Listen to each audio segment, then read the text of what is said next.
Hi, good afternoon, everyone. Thank you for being here. I'm joined today by Chief of Patrol Rodney Harrison and Chief of Detectives Dermot Shea. We're standing here today in what is the safest big city in the nation. That phrase has been used to describe this city for decades. And in recent years, that distinction has come to mean unprecedented, historic drops in both overall crime and violence. 2019 is building on that success. In fact, we're down over 2,500 major crimes already this year, a reduction of more than 7% since last year. In spite of these advancements, the NYPD will never become complacent in its work. We still have much to do. At the beginning of this year, we saw an uptick in shootings and homicides. But through a violence reduction plan carried out by the hard-working cops on patrol, along with the precision investigations of the world's greatest detectives, we have successfully brought these pockets of violence under control. As of this morning, we are down 12 homicides across the city compared to last year, and we are even with last year's record low number of shootings. Now we're looking to build upon that momentum, which is why we are announcing the 2019 Summer All-Out program, which is in its 5th year. The Summer All-Out takes cops currently working in non-enforcement or administrative assignments and moves them to commands that would benefit from an influx of additional officers. After careful analysis of current crime trends, the commands we have selected for this summer are, in the Bronx, the 4-0 precinct, the 4-2 precinct, and the 4-4 precincts. In Brooklyn, the 6-7, the 7-3, the 7-5, and the 7-9. In Queens, the 113, and in housing, we picked two housing PSAs, one in Brooklyn North, PSA 3, and one in Upper Manhattan, PSA 5. Also this year, for the first time, we're going to be putting personnel in Transit Bureau Manhattan Task Force. A total of 287 cops are going to be deployed in the 2019 Summer All-Out. This is approximately 70 more officers than we put out last year. We are also extending the duration of this summer's all-out by 3 weeks, starting tomorrow and going through September 6th. We are increasing the number of commands receiving officers to 11 compared to 9 in 2018. Officers assigned to precincts or housing PSAs will be posted at locations experiencing ongoing or historic violence.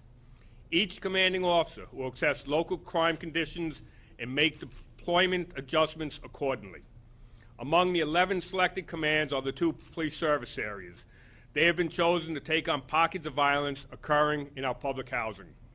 And for the first time since the inception of Summer All-Out, we are sending cops into our transit system.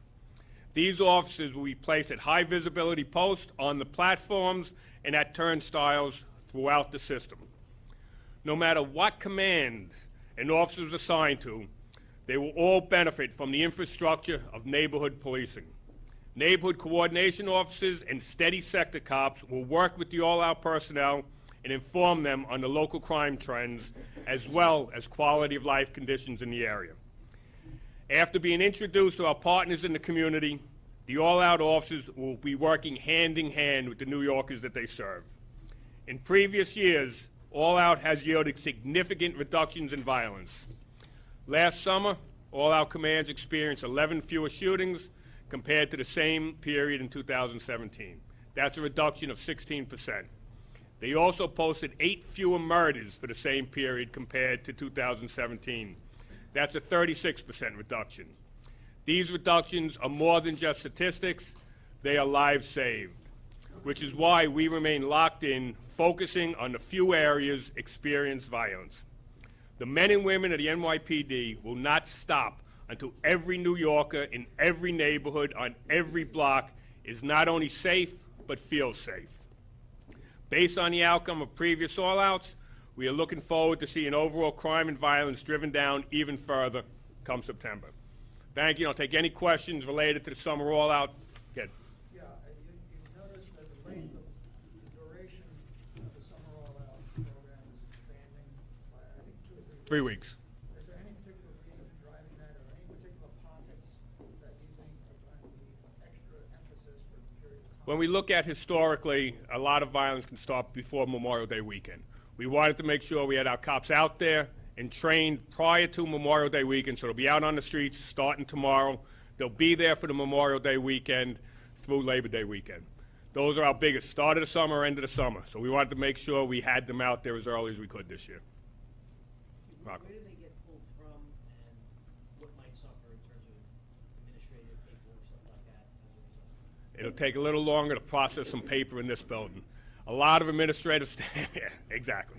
A lot of administrative staff in the building. You have to tighten it, get the paper done quicker. A lot of administrative staff throughout the boroughs and the precincts. More paperwork will go on the ones that remain, but it's more important for us to have cops. Cops are out there to keep people safe.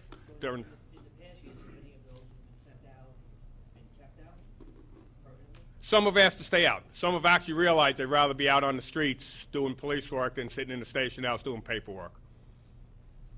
What was the one-day refresher training consist of?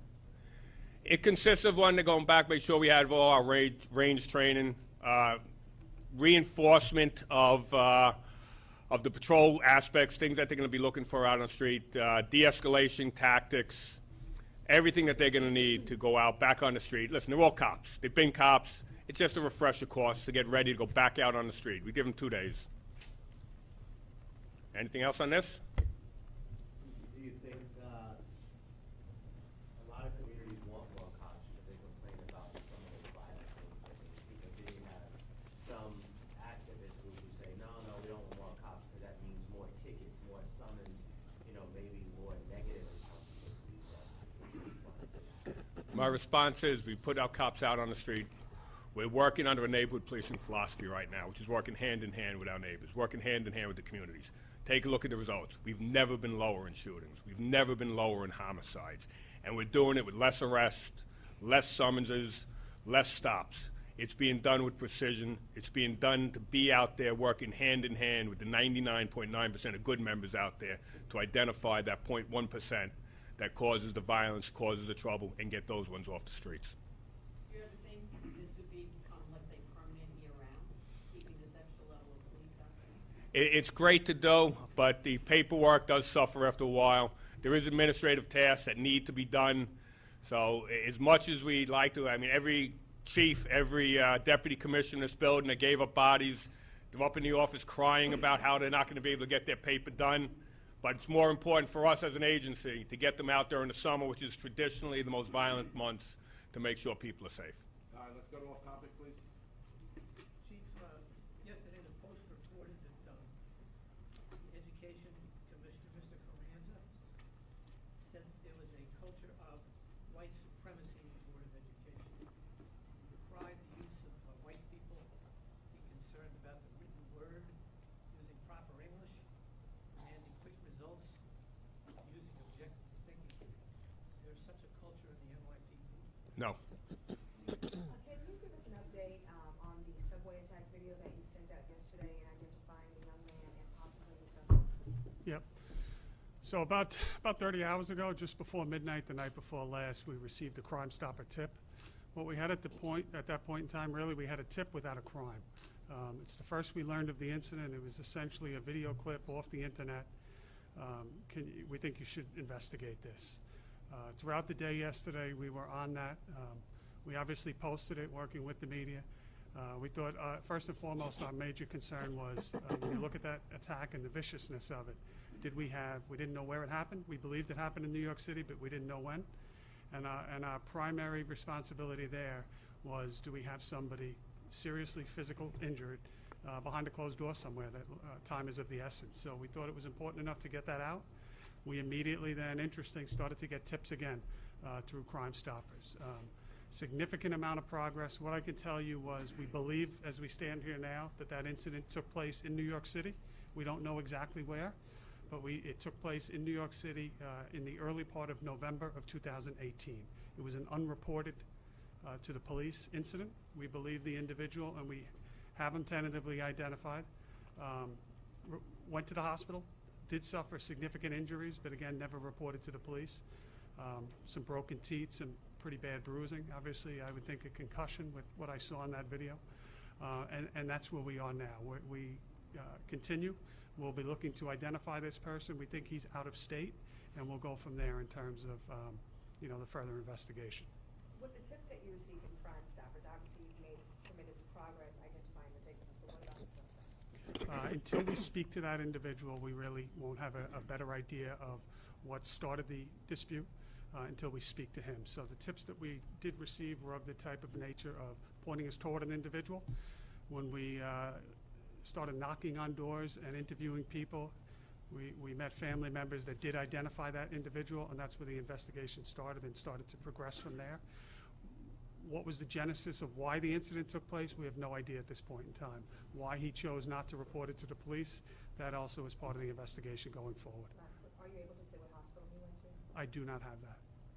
Do you think it might have been gang-related, given that, One at a time. do you think it might have been gang-related, given that there wasn't cooperation? I think it's a little early to speculate on that, so we'll move forward. We believe he's down south. We'll look to interview this individual, and we'll go from there wherever the facts lead. Can you tell us about what age he is? 22 years old. And what borough? I believe he's a resident of the Bronx. I do not know where the incident took place in the city, and he's 22 years of age. Rocco?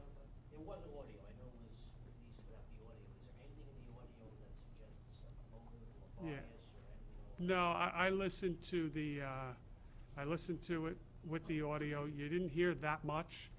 What you heard was sickening, and I say that because you heard people joking about striking another human being. That's essentially, I don't recall names or anything dramatically of an evidentiary nature, but it was just hard to listen to. Can you tell us more about the injuries? You said he had some broken teeth. Do you have any more information on So let me just clarify. What I saw is what you saw. Obviously, you saw somebody suffering some pretty significant blows to the head. You saw him bleeding from the face. He may have been knocked unconscious at some point, but it's difficult for me to say that definitively. In speaking to several people in our investigation yesterday, they related to us that he suffered some broken teeth or missing teeth, as well as cuts and bruising to the head. Beyond that, it could be much more significant, quite frankly. We don't believe he had any prolonged stay in the hospital, but again, it's a little early. Did he go out of state to avoid the attackers? Is that part of it? That's unknown. So does he live here or live in the South? I just want to clarify that. A little of both. So he's a resident of the Bronx? He's a resident in New York City, but he has spent some time in the South, I believe before and after, but I'd have to clarify that. Chief, an unrelated subway incident, there was a woman who maybe was shot or maybe just suffered an injury running from gunfire, a woman from Iowa. Yeah. On the 4 train. Yeah. In the Franklin Avenue station on the 4 line. Can you fill us in on that? Yeah, roughly 10:30 last night at Franklin and Eastern Parkway down in the subway. We have as you said, a tourist from out of state in town to attend a graduation ceremony. I don't want to go too deep into it. What we have is her standing on the subway platform with some family members. We have at least one individual. We're going to be putting up, not yet, but before the end of the day, we will be putting out 2 photos of individuals, persons of interest at this point. We have individuals shooting across the train tracks at another individual when our victim, a bystander, we believe she was shot. She suffered a very minor injury to her left ankle. When you start to look at that incident now as we look backwards, we've had a number of incidents, including one immediately preceding that still is very fresh, and as we're continuously to investigate this, that it may have stemmed from an incident topside that led down below. We had a shot spotter response approximately 10 minutes before that, indicating 6 shots fired as we look into that area. And now the question probably more than likely will turn to gangs. We see a couple incidents leading up to it in the weeks before of possible shots fired. So this is all needs to be pulled together by a combination of our detectives on the street, our NCOs, our field intelligence officers, as we try to get a bigger picture as this becomes clear. Who's involved, what's going on here. Yes, sir. In the subway, MTA tabloid had talked about somebody going around pulling the emergency brakes. Yep. Said that, is the NYPD deploying any officers to the subways to deal with that? We deploy officers every day, but to that specific incident, I'll turn it. Yeah, that's part of why we're putting out the 25 cops in the all-out within the transit system, freeing up more cops to move on the trains, be on the trains. Neighborhood policing, which will be completed in transit within the next couple of months, also is freeing up another 10 to 15% onto the trains to make sure that we're getting more people out there. Again, I said this earlier, transit crime is down. It is down this year. But just because it's down, it's just as important that people feel safe, not just that they are safe. So we want to make sure they're seeing cops on the system when they walk into the system, and just as importantly, seeing them on the trains. Can you speak to how long this person, multiple people pulled the emergency brakes in this train? Yeah, just in terms of what with the pulling of the emergency brakes, we're going to be investigating as a reckless endangerment. We'll go from there. In terms of how long this is, has been going on, I don't have that answer today. It's not something that I would categorize as common, certainly, hopefully not. But it poses a danger and a risk to people anytime that you're disrupting. So we'll investigate it accordingly, and we'll go from there to determine what the motive is. There was a video the department put out, I think a few days ago, which seemed 5 or 6 young men and women sort of were walking through possibly the Rockaway, I'm not sure. Has there been any follow-up? Do you have any information about they may have been involved in an attack, a community attack? Firefighter, so that was on the Upper East Side. Approximately six young individuals, male and female. What we have in that incident is a firefighter that interrupts what I'll call a horseplay of some type and winds up getting assaulted pretty bad. I understand he's going to make a recovery, so we're thankful for that. We have identified and interviewed a number of individuals thus far, and that investigation goes forward. I would anticipate an arrest shortly in that assault of the firefighter. Chief, the mayor has embarked on a presidential campaign that's involving a lot of police detectives who are following him around the country. I wonder how you feel about calls from city councilmen to have the mayor's campaign reimburse taxpayers and the NYPD for the cost of the protection. That detail works under Commissioner Miller. I'm going to have him answer that question for you.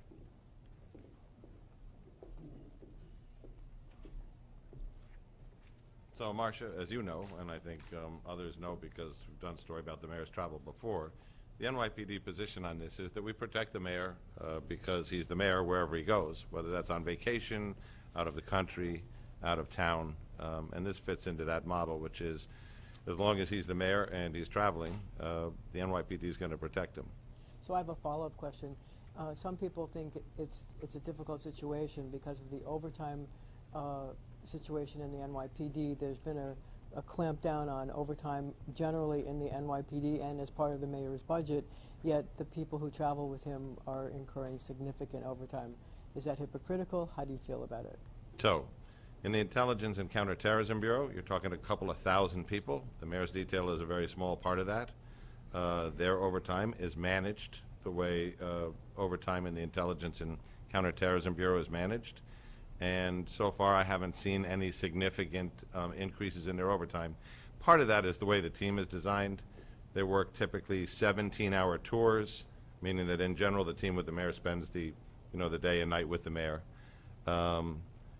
In travel, that can get complicated if somebody goes into a third day. So what you try to do is spread the trips around and stay within the overtime parameters. There's other ways to manage it, but so far we haven't seen anything over the top. But yet it's early in the campaign, and he has 2 campaign appearances tomorrow and then this weekend, and he seems to be ramping up for more appearances. As I said, it's early in the picture. We don't have an awful lot of experience with this because I don't think a mayor of New York has run for president since maybe Lindsay. So we'll learn as we go, but we have other ways to manage it. You can manage it by the way you use people, by the way you plan travel, and I don't see it, as we're looking at it now, as a significant factor in our overall overtime expenditures. But I want to make sure we manage it from here because these are security decisions. The mayor of New York, whoever he or she may be at any time, now or in the future, is a national figure. It's a high profile. This mayor has had a lot of threats. Mayor Bloomberg had a lot of threats. So what we factor into security decisions are, what is the profile of the mayor? What's the threat stream around that person and or their family, which varies from mayor to mayor? And what are our security judgments in terms of what that protection should look like? I would be very reticent about getting into a situation where either campaign people or people who were factoring in costs would be making security decisions. Those should be made here. So Mayor Pete reimburses his campaign for his security detail or hires private security. Do you think that would be applicable here? I don't know what they do where Mayor Pete comes from. This is how we do it here, and this is how we've always done it here. Meaning, Marcia, this is not new. This is the way we've always worked this. At some point, does Secret Service kick in for this protection? Not unless he's the candidate. So Secret Service makes those decisions on an individual and kind of tactical basis. When you become the party's nominee and one of the major parties, generally the Secret Service protection will come in there. However, there are other decisions. For instance, Barack Obama's threat profile as a candidate was judged to be at a level where they provided Secret Service protection very early. That would be a decision made by the Secret Service. If the mayor were to get the nomination and were protected by the Secret Service, I believe I would still maintain an element of the NYPD as long as he was mayor as part of that package. Thank you. John? Yep. We don't have much detail, but the man from Jersey arrested for making a number of threats, including the Trump Tower. Elaborate. Something we know about it. So that is a Newark Joint Terrorism Task Force case that's before the courts in Newark. So I'm going to be obviously limited there in that it's a case in another jurisdiction. But I think it's important to note we knew about this case from the beginning. We were advised of this very early on. This is an individual, Jonathan Z., 20 years old, from Basking Ridge, who traveled to New York on several occasions under FBI surveillance. That's the Joint Terrorism Task Force there, assisted by the Joint Terrorism Task Force here. On the Newark Joint Terrorism Task Force, we have a sergeant and 2 detectives. So we were very much in the loop as this unfolded.